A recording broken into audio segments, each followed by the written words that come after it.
بسم الله الرحمن الرحيم. اللهم صل على سيدنا ومولانا محمد وعلى ال سيدنا ومولانا محمد وبارك وسلم وصلى الله عليه. رب زدنا علما رب اشرح لي صدري ويسر لي امري واحلل عقدة من لساني. نو موږ دا ویلو چې زمونږ د احناف باندې باندې امر د وجوب د پر راځي. بیا امر د وجوب د پر راځي په دې باندې مصنف رحمت الله علیه موږ چې درې دلیلونه به ذکر کړي. نمبر 1 دا ده چې ولې انتفاء الخيره چې د مؤمنانو نه اختیار منفي کړل شوی دی. لکه الله تعالی وما كان لمؤمن ولا مؤمنة اذا قضى الله ورسوله امرا ان يكون لهم الخيره من امرهم. چې مؤمن سړی او خزه د پاره دا جایز نه دي چې پیغمبر او الله ورته حکم وکړي او هغه لپاره اختیار وي. دا اختیار دا نه کېدل دا دلیل لري خبره ده چې د امر د پاره د وجوب راځي. که امر د پاره د وجوب نه راتللی نو په کار دا چې په نه منونکو ته اختیار وي د نه منلو اختیار وي او خامخا به مني او خامخا منل دا به امر کوي. دویم نمبر منګه دا دلیل ویلو چې کم کسان چې امر مخالف کار کوي نو هغه د وعید مستحق دي. دا امر مخالفت کوي نو هغه د وعید مستحق دي. لکه الله تعالی فرمایي فليحذر الذين يخالفون عن امره ان تصيبهم فتنه. چې کم کسان د الله د حکم نه د پیغمبر علی السلام د حکم نه مخالفت کوي نو هغه دی ویریږي چې دوی ته درناک عذاب ورسیږي. نو اوس دلته کې دا پیغمبر صلی الله علیه وسلم د حکم نه مخالفت کول دا وعید مستحق. نو چا په کې دا ویلي په دې آیت کې چې لکه دی خدا چې دا د کسان د پر وعید کم چې د پیغمبر د حکم نه انکار کوي یعنی کوي نو انکار کوي. او دویم نمبر دا چې دا مصادره المطلوب ده چې کم سیس دی په دعوه کې چې کوي په دلیل کې څه کوي لکه دعوه ستاده چې امر د وجود لپاره راځي او په دلیل کې هم امر متپیش کوي. نو وایي چې په دې خبره کې د اچا اختلاف نشته چې د امر د وجود لپاره راتلی شي بلکې اختلاف پدې کې چې موږ چې موجب وجوب ده او دا نور کسان وایي چې موجب وجوب نه ده. نو په دې خبره کې اتفاق ده چې امر چې څنګه د اباحت لپاره راځي د ندب لپاره راځي د استحباب اباحت لپاره راځي د ارشاد لپاره راځي دغه شان د وجوب لپاره راځي او دلته کې په دې د سیاق سبق نه لري د وجوب معلوم شوی دی نه دا موږ د فل اعظم نه معلوم کړی. او دویم نمبر دا ده چې لکه دلته مخالفت ټکي ذکر شوی مخالفت ضد موافقت ده. موافقت معنی دا د یو کار کول او مخالفت معنی د یو کار نه کول. نه دي انکار مراد نه بلکې ترک فعل مراد ده. دریم نمبر دلیل ولی دلالت الاجماع والمعقول چې اجماع دا هم دلالت کوي په خبره باندې چې امر د وجود لپاره دي او عقل هم درې خبره تقاضا کوي چې امر د لپاره د وجود دي. لاول خو ترکیب درې کوي چې ولی دلالت الاجماع والمعقول دا بچا باندې عطف ده. نو دا د مخکې جملې چې لانتفاء الخير شي او دا الاستحقاق الوعید بیا خو پای باندې عطف ده بیا خو سینه او په بعض نسخو کې وکذا دلاله الاجماع والمعقول لیکل ده. نو وکذا دلاله الاجماع والمعقول شي نو دا بیا مخکې په الانتفاء الخيره په دې باندې بداعت بیا صحیح نه ده. ځکه وکذا دلاله الاجماع دا مکمل جمله مستقله او الانتفاء الخيره د جار مجرور دي او جار مجرور مستقل جمله نه وي او د مستقل جملې د جملې په جز باندې عطف ځین دا صحیح نه ده. هغه پوه شو به معنی نو بیا کا وکذا دلاله الاجماع والمعقول شي نو دا بیا د مخکینی جملې په مضمون باندې عطف دي. د مخکینی جملې په مضمون باندې دې په الفاظ باندې باندې عطف بیا چې دلالت د اجماع یعنی امر هم دلالت کړه اجماع دلالت کوي په دې خبره باندې چې دا د وجود لپاره دي. ځکه دي خلق علماء کرام دا اجماع کړی په دې باندې چې کله یو کس د چانه حکم طلب کوي نو دا د امر په ذریعہ سره یو فعل طلب کوي نو هغه د امر په ذریعہ سره کوي او طلب چې نه دا لکه په دې چې کله هم یو څه طلب کوي نو دا د امر په صيغه باندې کوي نو دا طلب چې نه د لپاره امر دی یعنی امر د وجود لپاره دی او په دې کې نفي د اشتراک ده. نفي د اشتراک مطلب دا دی چې لکه په دې کې د طلب نه دي یو معنی امر نه مراده چا په دوه درې کې مشترک وي. لکه مطلب دا دی یو کار وایم نه دی مطلب دا چې دا وکا نو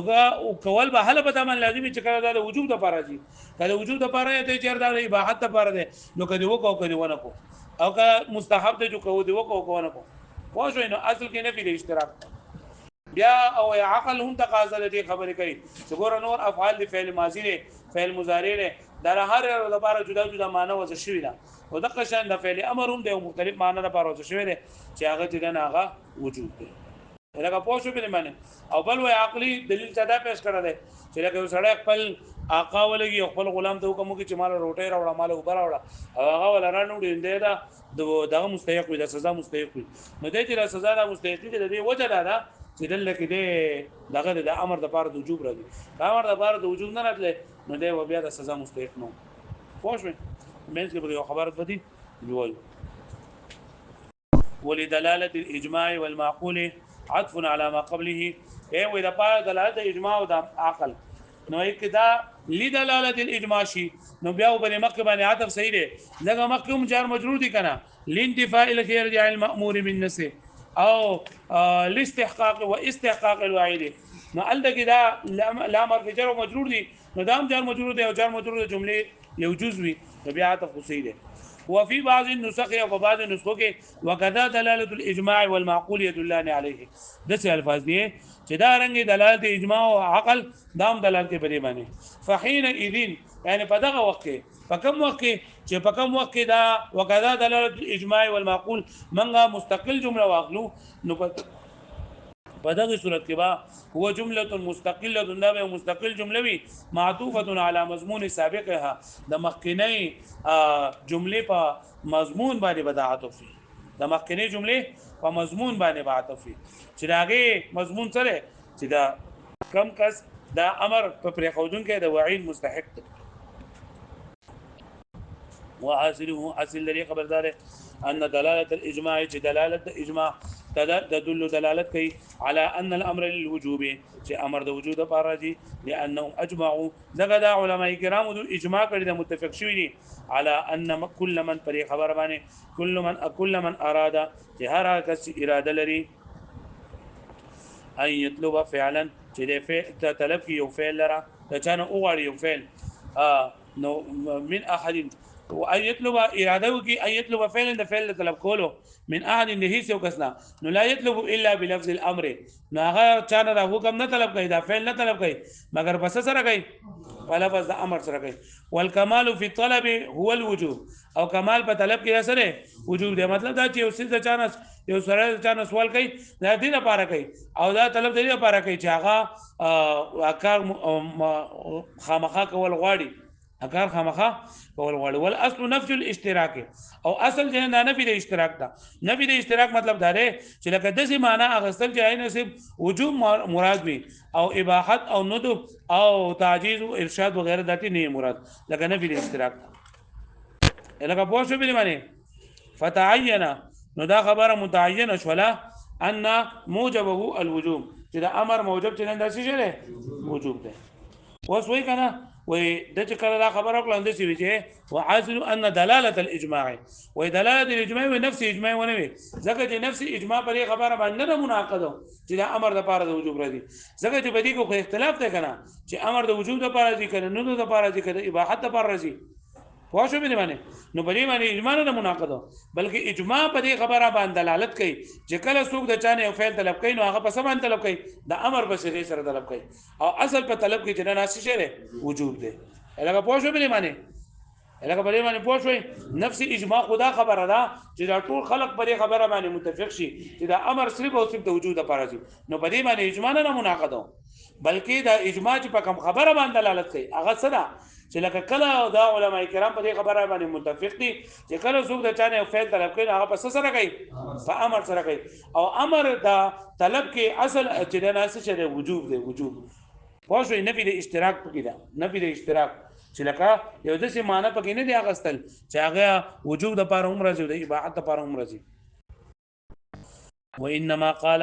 مصنف دلاله الاجماع لان نفس الاجماع اذا نفس اجماع لم ينعقد نلا مناقض على ان موجبه الوجوب چې موجب د امر وجوب ده لانه مختلف فيه ذکر اختلاف کله شی لري بل انما الاجماع بلکې اجماع بلې خبره ده على شی په داسې باندې يدل عليه چې دلته باندې په دې باندې په کوم څه باندې چې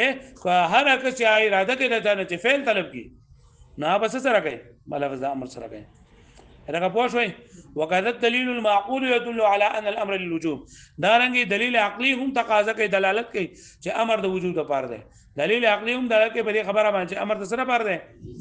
څنګه لګورې وسمره افعال دي ماضی ده نو ماضی د خپل تیر شوی زمانه باندې دلالت کوي مستقبل له مضارع ده په حال او آینده زمانه باندې نو دغه شان د امر هم یو فعل له نو څنګه چې د هر فعل لپاره جدا جدا معنی دغه شان د امر لپاره یو مستقل معنی پکار ده او هغه د امر سره وجود ده وهو ان تساري وكذا الدليل المعقول ودارنګ دلیل عقلی يدل دلالت کوي على ان الامر للوجوب چا د وجود لپاره دلیل عقلی لري ان تصاريف الافعال كلها تصاريف الافعال كلها ټول كالماضي لك ماضي شو المستقبل والحال دال على معنى مخصوص دا دلالت په معنی مخصوص باندې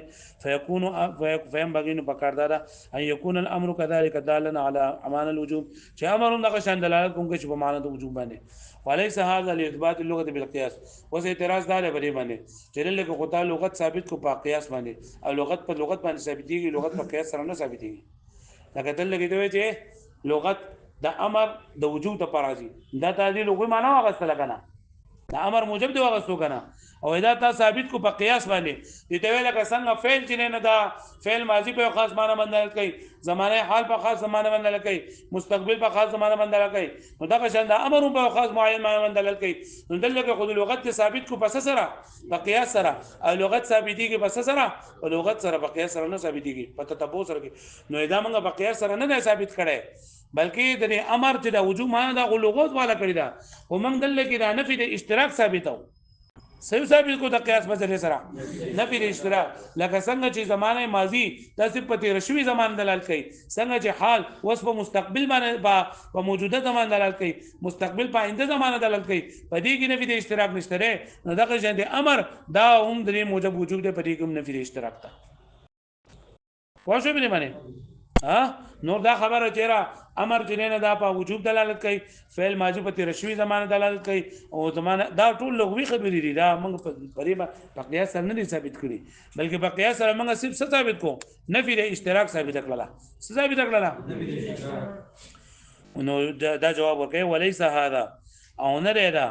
اثبات اللغه لاثبات اللغه بالقياس دا پاره د ثابت کول د لغت په قياس سره بل اثبات كون الاصل عدم الاشتراك بلکې اصل ثابت الله خبره ده چې اصل دار چې عدم الاشتراك اصل ده یعنی اشتراک نه نفي شوی ده هغه پوه شو به معنی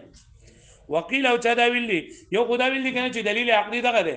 چې لکه څنګه د هر فعل لپاره جدا جدا معنی نو دغه شان دي په امر د لپاره هم جدا معین معنی چې وجود ده نو چا چې دلیل عقلی دغه ده او چا چې دلیل عقلی ده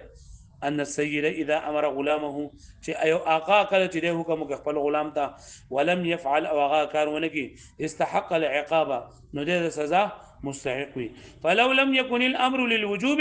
کچته امر د وجوب د پاره نه وي لمستحق ذلك نو د مستحق د نه وي د عذاب د سزا مستحق منه ودل چې د سزا ورکولېږي د دې لپاره چې دا امر د سره لپاره دي وقد نقل في بيان النصوص والمعقول وجوه اخر او په دې بیان د نصوص او په معقول کې په نورې طریقې نقل کړل شوې دي چې وې دا کې له مقولا کونو قد زم الكافرون او خو ترکتها للاتناب